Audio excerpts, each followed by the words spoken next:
Ada pertanyaan apa? Jangan susah-susah, jangan susah-susah. Fatimah. Fatimah. Sudah menjelang sahur ini. Dah. Terus? Su ngomong apa? Assalamualaikum warahmatullahi wabarakatuh. Waalaikumsalam. Alhamdulillah Bapak-bapak sekalian.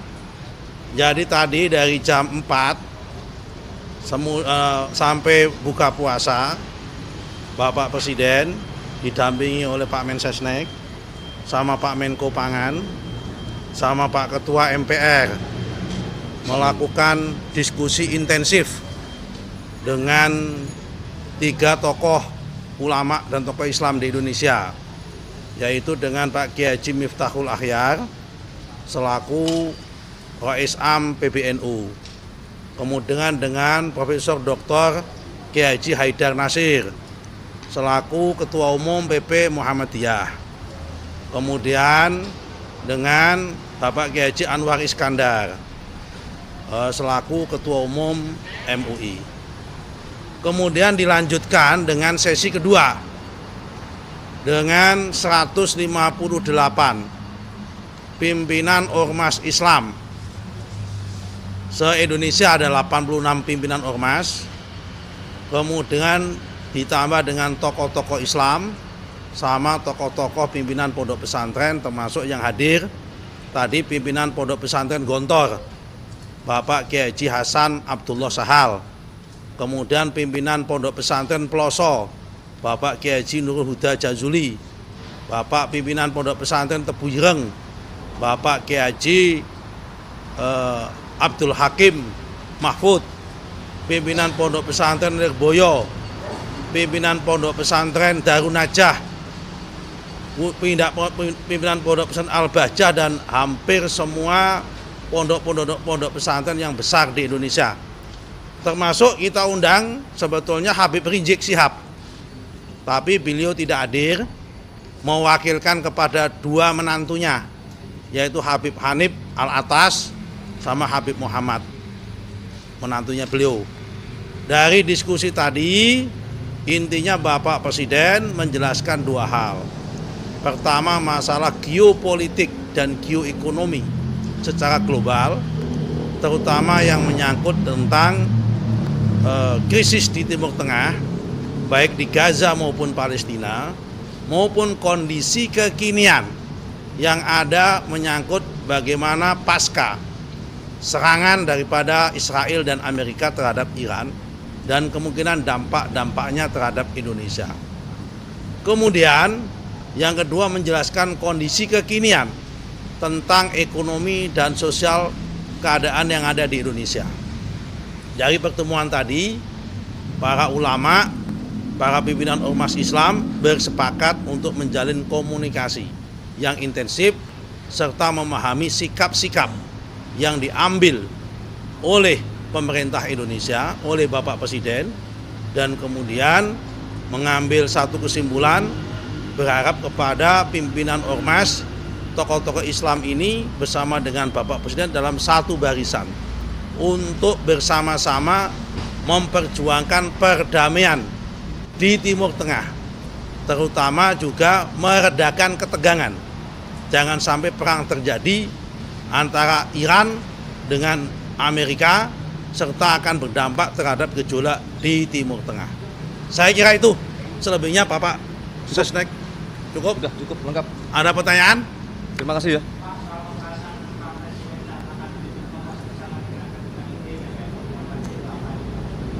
Ya, tadi sudah saya sampaikan bagaimana kondisi global, kenapa Indonesia masuk BOP, bagaimana antisipasi dampak terhadap perang Iran. Jangan sampai perang Iran berdampak terhadap krisis yang ada di sini, baik itu krisis pangan maupun krisis energi.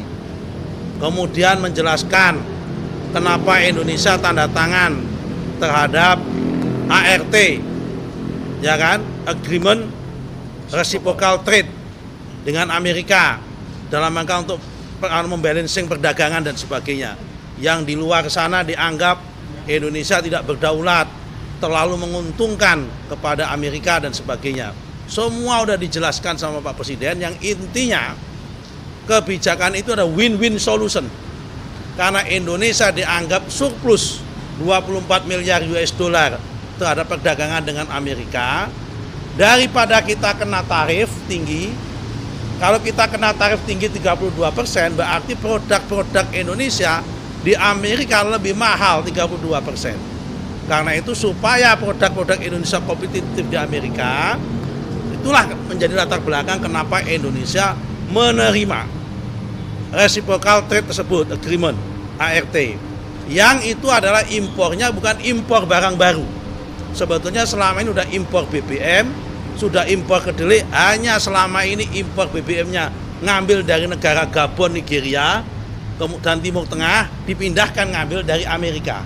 Kemudian kedelai, selama ini ngambil kedelai dari Brazil sama dari Argentina, dipindahkan ngambil kedelai dari Amerika untuk dalam rangka mengurangi tarif dari Amerika ke Indonesia. Cukup? Terima kasih. Oke, terima kasih. Terima kasih.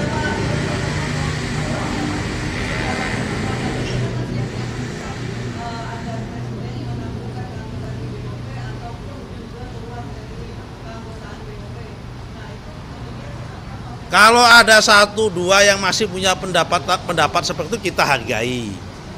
Tapi kita kewajiban sebagai kepala negara, Bapak Presiden berkewajiban untuk menjelaskan seutuhnya. Tapi kalau memang yang bersangkutan menyarankan, ya sudah. Ya namanya kita hargai sarannya. Tetapi posisi di Indonesia, posisi Pak Presiden, bangsa Indonesia sudah menerima BOP ini sebagai sarana, sebagai ikhtiar menuju perdamaian. Setidaknya ikhtiar ini dicoba dulu. Jangan sampai ikhtiar dan usahanya belum dilakukan, sudah diminta untuk keluar terlebih dahulu. Tapi kalau ada yang menyarankan seperti itu, pemerintah tidak anti kritik, kita mendengarkan sambil mencermati keadaan, tetapi kita akan membuktikan di lapangan bahwa diplomasi ini jalan terbaik untuk menciptakan perdamaian, bukan dengan jalan peperangan.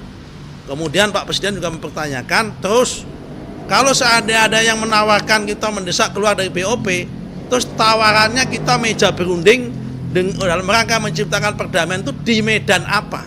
Di forum apa? Karena forum untuk melakukan perundingan perdamaian di Palestina dan Gaza itu satu-satunya hari ini adalah di BOP. Karena itu Indonesia dengan 8 negara bersepakat dalam rangka untuk itu. Clear? Terima kasih.